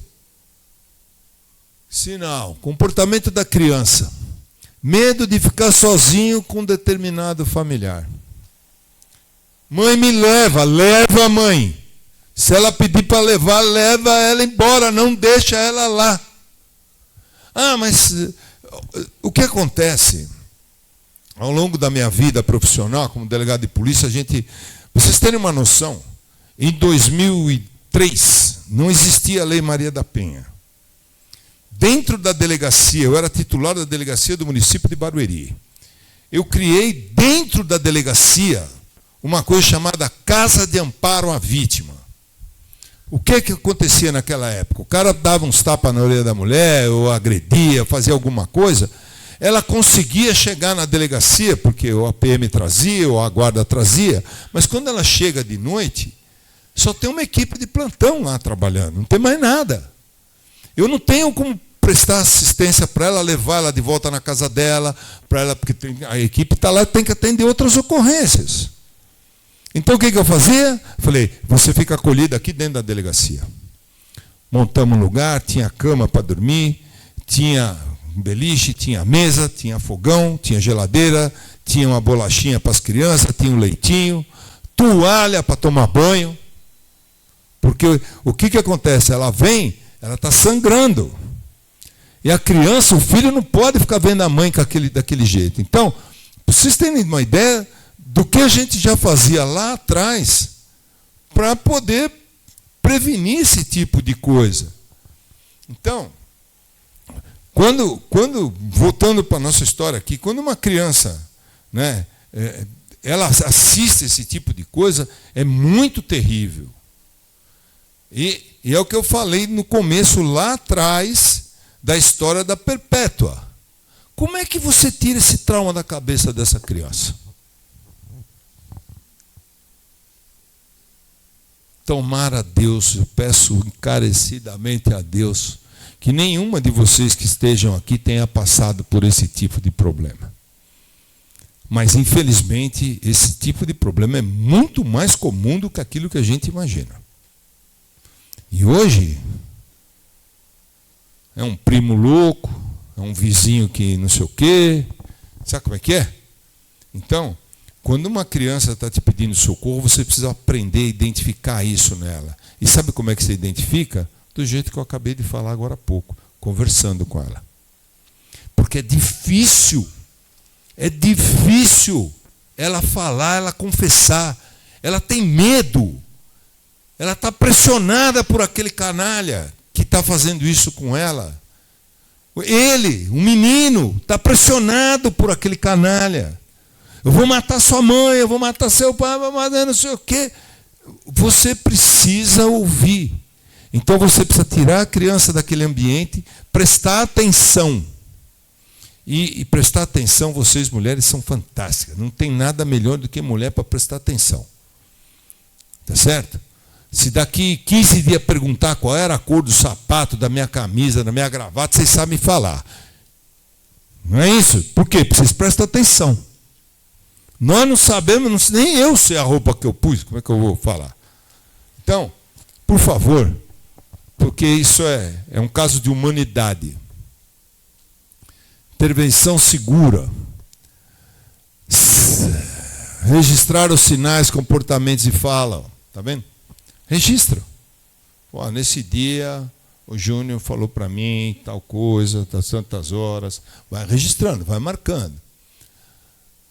Ter articulação com rede, contato com CREAS, CRAS, Conselho Tutelar, com a delegacia, com todo mundo que tiver direito, gente. Como lidar com casos suspeitos sem causar trauma? Vamos lá. A abordagem inadequada pode causar um trauma adicional à vítima. Já tinha falado isso aqui, lá atrás. Comprometer evidências, porque você pede as provas. Dificultar revelações futuras e prejudicar processos legais. Então, aqui é todo um arcabouço de leis, mas ali tem técnicas de comunicação por faixa etária. De 3 a 6 anos, a sua linguagem tem que ser simples, completa e lúdica. Use bonecos, desenhos. Ok? 7 a 10 anos, clara, direta, sem metáforas, conversas curtas com pausas. 11 a 14 anos, respeitosa, sem infantilização, garantia de privacidade e confidencialidade. De 15 a 17 anos, adulta, com reconhecimento da autonomia, explicação clara dos procedimentos, porque já é praticamente um adulto. Né? Então, por isso que eu vou voltar a insistir. O guia, ele mostra uma coisa e te dá o que está acontecendo. Como é que você vai resolver o problema? Vamos lá. Perguntas adequadas e inadequadas. Você quer contar algo para mim? Você quer me contar algo? Isso é uma pergunta adequada que você pode fazer. Você não pode fazer assim, fulano fez algo com você? Isso é uma pergunta invasiva, você já está indo para cima dela. Como você se sentiu? Ou, isso você pode perguntar. Agora, você não deve falar. Você deve ter ficado com medo, né? O que aconteceu depois? Ele tocou você, não foi? Ó, conforme a maneira que você fala, e você já está tão possessa, eu falo mais mulher porque é mais comum para as mulheres mesmo, né? Você já está tão possessa que você começa a perder o controle do seu tom de voz, de tão nervosa que você vai ficar. Então, calma, respira fundo, tenha paciência. Está tudo bem. Se não quiser falar agora, não tem problema. Entendeu? É diferente de você falar, você precisa contar tudo agora. Não, não precisa não, calma. Calma. Tá? Protocolos para ambientes específicos de escola, revelação, escuta, professor, tudo isso daqui vai passar para vocês depois numa boa para vocês fazerem. Quando alguém desaparece, isso aqui é importante também, eu fiz questão de colocar isso daí, porque normalmente, quando alguém desaparece, você vai na delegacia, tem um cara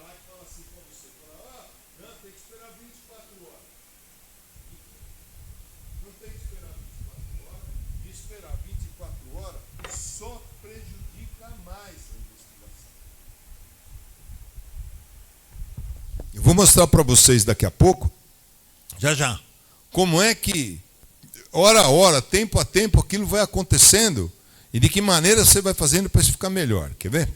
Vamos lá.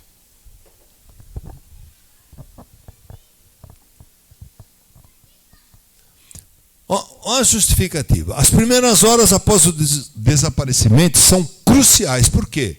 75% das crianças assassinadas após sequestro são mortas nas primeiras 3 horas.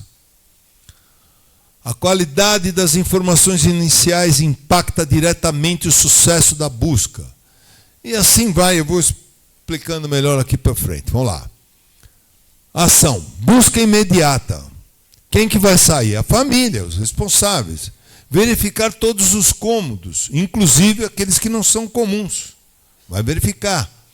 Contato com amigos, locais frequentes, família, responsável. Liga para amigo, liga para o parente, liga para o vizinho, liga para todo mundo. Ou seja, imediatamente você tem que tomar algumas providências. E as providências são essas. Ok? Registrar o boletim de ocorrência. Se você for na delegacia que você vai registrar e deve ir, avisar com quem você está falando na delegacia, falar, eu vim aqui, preciso que você registre um boletim de ocorrência de desaparecimento do meu filho. Ele desapareceu. Mas quando ele desapareceu? Agora.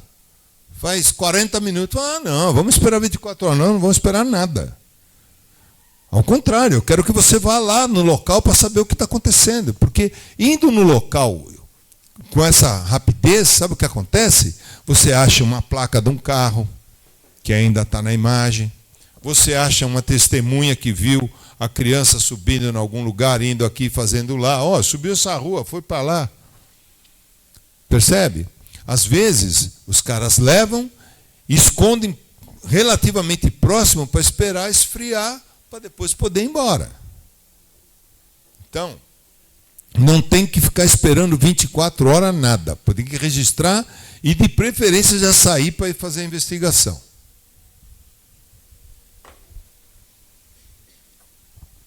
Reunir fotos recentes que você vai levar. Preservar os objetos pessoais. Não mexer em computador celular. Espera um pouco para a gente saber o que vai fazer. Listar os contatos. As primeiras 3 horas. Solicitar a inclusão no Amber. Lá quem solicita isso é a polícia. É um sistema de alerta de desaparecimento de pessoa do Ministério da Justiça, mas a delegacia que tem que fazer esse registro, não é você pessoalmente. Mobilizar redes sociais. Contatar ONGs especializadas, verificar câmera de segurança. As primeiras 24 horas, solicitar a inclusão naquele Sinalid, que é o Sistema Nacional de Localização e Identificação de Desaparecidos. Fornecer material genético. Todas as informações que vocês precisam estão aí. No desaparecimento, o tempo é o recurso mais precioso e irrecuperável. A ação imediata e organizada pode fazer a diferença entre um reencontro feliz e uma tragédia irreparável. É o que eu falei. A gente tem que estar atento, saber o que fazer e correr atrás de fazer. Onde buscar ajuda? Está aí, ó. Polícia Militar, Conselho Tutelar, Direitos Humanos, SaferNet, Polícia Civil, né? Canais digitais, tudo isso aqui.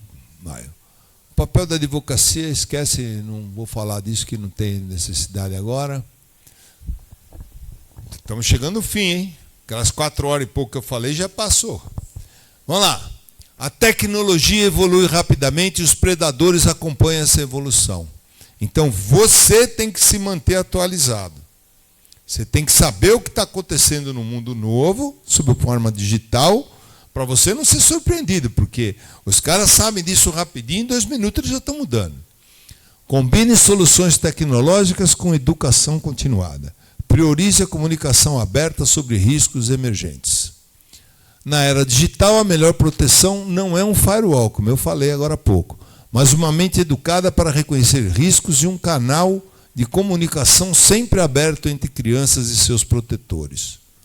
Está aí meus contatos.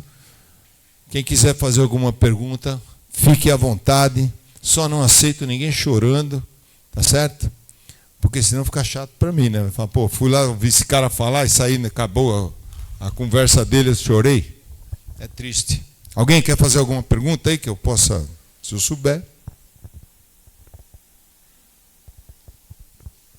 Fazer que nem... Já estamos na Câmara, né? Fica assim.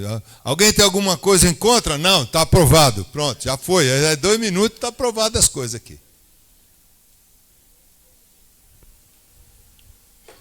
Nada? Ninguém quer saber nada? Que maravilha. Gente, obrigado pela paciência de você. Opa, tem uma.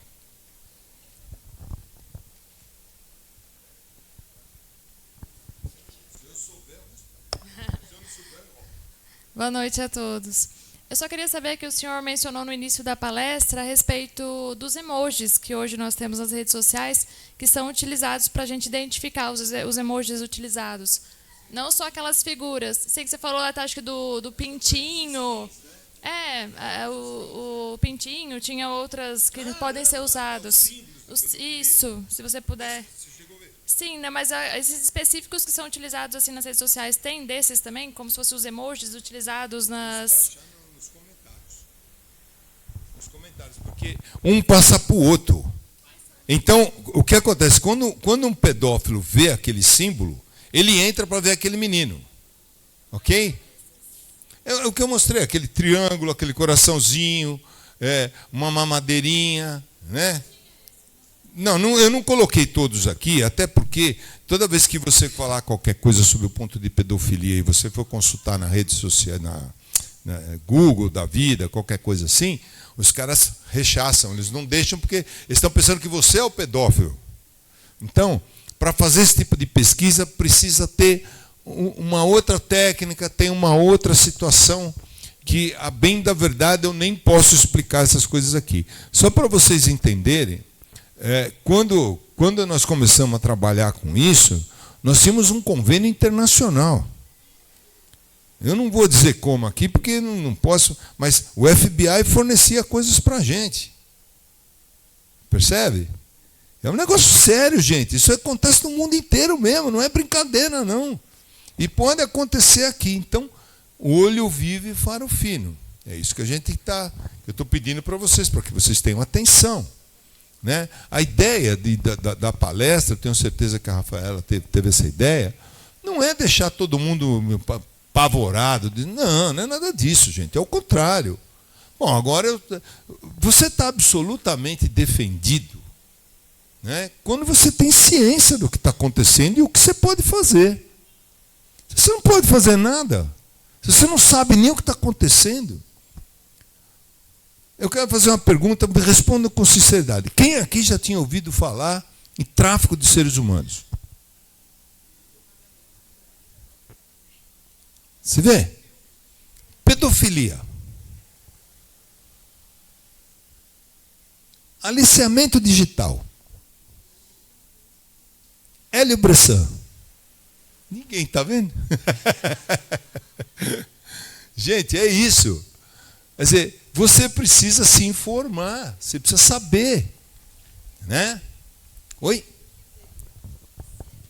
Eu não te ouvi, querida. Quem é o Hélio Bressan? Sou eu.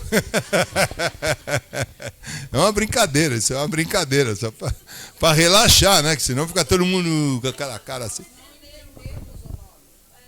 Ah, tá bom, desculpa.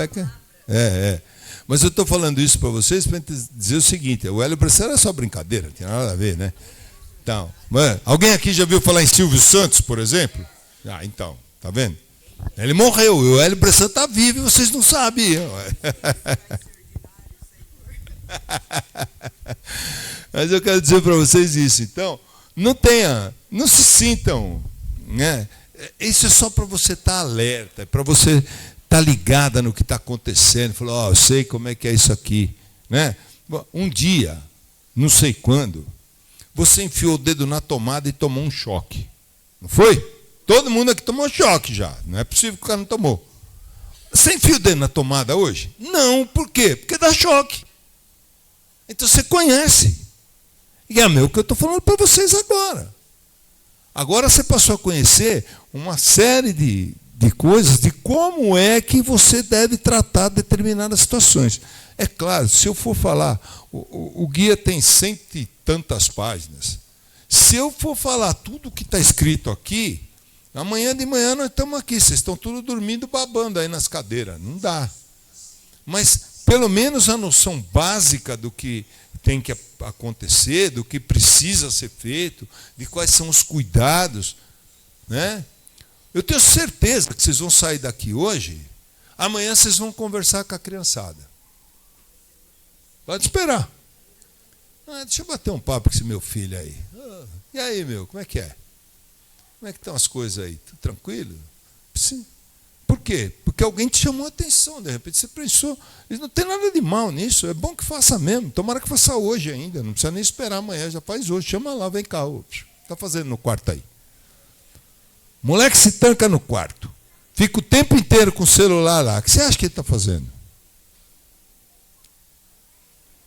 Os mais velhos aqui sabem o que ele está fazendo lá, não sabe? Só que hoje é era digital. A gente não tinha essa tranquilidade para fazer esse tipo de coisa. Hoje você tem, então o cara vai lá e se tranca. Olha, excesso. Gente, o Brasil é um país sui generis. É tão diferente, as coisas são tão loucas. Você sabe que na China não tem brincadeira com o TikTok, né? O TikTok é deles, mas não tem ninguém faz brincadeira com esse troço lá, não. Aqui os meus funcionários vão ficar fazendo dancinha. Olha que legal fazer dancinha. Gente, não expõe sua filha, seu filho, que coisa de louco. Vai para uma escola de dança.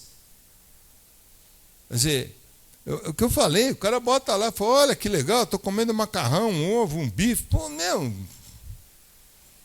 a gente precisaria usar isso com mais critério, com mais bom senso. Né? A tecnologia, as redes sociais são coisas maravilhosas. O problema é como você usa. Esse é o problema. Tá bom? Gente, obrigado mesmo de coração de vocês terem me ouvido. Desculpa tomar o tempo de vocês, mas fiquei realmente muito feliz. Rafa, obrigado, muito obrigado mesmo. Vou te dar de presente, espero que você espalhe isso aqui para as escolas que estiverem aqui. Percebe? Porque eu acho que é uma maneira que eu consegui achar de contribuir com alguma coisa para ajudar a nossa querida Anhembi. E espero que isso vá cada vez mais longe. Tá bom? Beijão para vocês. Brigadaço mesmo. Deus abençoe todos vocês. Fala, meu amigo.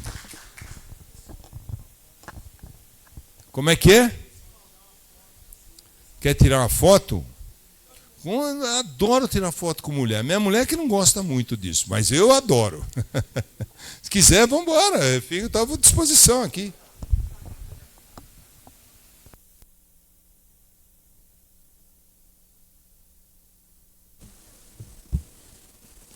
Palestra legal, hein, gente?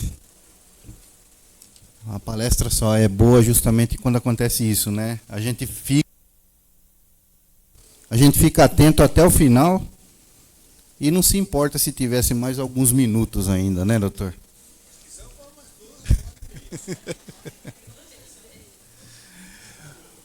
Bom, pessoal, eu quero agradecer a presença de todos vocês aqui. Agradecer imensamente ao doutor Hélio Bressan por ter aceitado o nosso convite. Foi um prazer imenso receber o senhor aqui, né? E eu espero, todos nós aqui esperamos recebê-lo por várias e várias vezes. A Anhembi vai certamente estar de braços abertos para a sua visita aqui.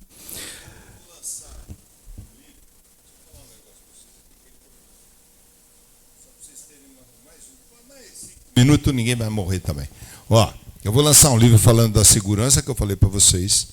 E tem um dado que eu quero falar que eu acho de suma importância também. De 1996 a 2022, o Brasil gastou só 11 trilhões de reais com violência e criminalidade. O PIB de 2024 foi 11,7 trilhões, ou seja, nós gastamos todo o dinheiro que foi produzido no ano passado, em tese, né, ao longo de 20 e poucos anos, com essa história de fazer segurança, de fazer tudo. Porque você precisa pensar que quando acontece um roubo, qualquer coisa, né, uma agressão, isso desencadeia tanta coisa. Para vocês terem, eu não gravei ainda tudo, mas eu tenho aqui. Mas, para vocês saberem, com esses 11 trilhões, dariam para fazer 450 mil escolas de alto padrão no país. 330 mil UBSs. Nós temos 42 mil no Brasil hoje. Vocês imaginam o que se gasta, o que se perde de dinheiro por causa da violência? Não há um único país no mundo que tenha progredido sem segurança. Dentro de uma coisa que estou chamando no livro de ecossistema. E por que ecossistema? Quando você fala eco, você já pensa numa floresta. Aquele sistema todo, árvore, passarinho, os animais, o solo, o rio, um lago, tudo aquilo faz parte de um ecossistema. A segurança é a plataforma que sustenta esse ecossistema, todo o nosso ecossistema. Porque é simples de eu dizer para você, se não houver segurança, o professor não vai dar aula. O enfermeiro não vai trabalhar, o médico não vai, os ônibus não circulam, as lojas não abrem. Vocês imaginam o que é isso? É um caos. Então, não é porque eu trabalho na segurança que eu falo, está dando uma de gostoso, só dizer que a parte dele lá que é a boa. Pensa no que eu estou falando. Né? Você não, o que nós gastamos de dinheiro com problema de segurança, gente, é colossal. É colossal. Um negócio, os números são astronômicos. E faltou falar uma coisa aqui, da história da pedofilia. Foi até bom voltar, porque eu esqueci disso, mas isso aqui é para deixar vocês impactados. Qual que vocês acham que é a atividade ilícita que rende mais dinheiro para os bandidos? Em qualquer lugar qual que é a atividade que vocês acham? Oi? Tráfico de entorpecentes, não é isso? Essa é a resposta básica. Mas eu vou dizer uma coisa para você. Eu não acredito. Porque uma porção de droga, você vende ela uma única vez. E uma criança usada na pedofilia, você vende ela às vezes 10 vezes num dia. Eles ganham muito dinheiro com isso. 150 bilhões de dólares é o que eles faturaram com pedofilia. Então, vocês imaginam o que é isso? Todo o trabalho, o sacrifício que a gente tem de trabalhar, as pessoas honestas, direitas, jogado no lixo por conta desses caras. Você tem que sustentar a cadeia, você tem que sustentar os hospitais onde as pessoas vão ser atendidas, o promotor, juiz, o delegado, o escrivão, o soldado da PM, o coronel, as viaturas, a gasolina, o aluguel. Gente, não acaba mais. Boa noite, senão vocês vão chorar, vocês estão muito nervosos. Tchau. Mais uma vez, obrigado, doutor Hélio, pela excelente palestra ministrada. E em nome da Câmara Municipal, eu agradeço a presença de todos aqui mais uma vez, tanto os que estão presentes como aqueles que nos acompanham através das redes sociais. E quero agradecer a presença do vice-prefeito Tom Macedo. Muito obrigado pela presença, Tom. Agradecer a todos os representantes das escolas, dos departamentos da prefeitura aqui presentes também. Muito obrigado mais uma vez. E só lembrando, tá? Não vão embora porque a gente vai servir um lanchinho agora para todo mundo aqui. Obrigado, pessoal.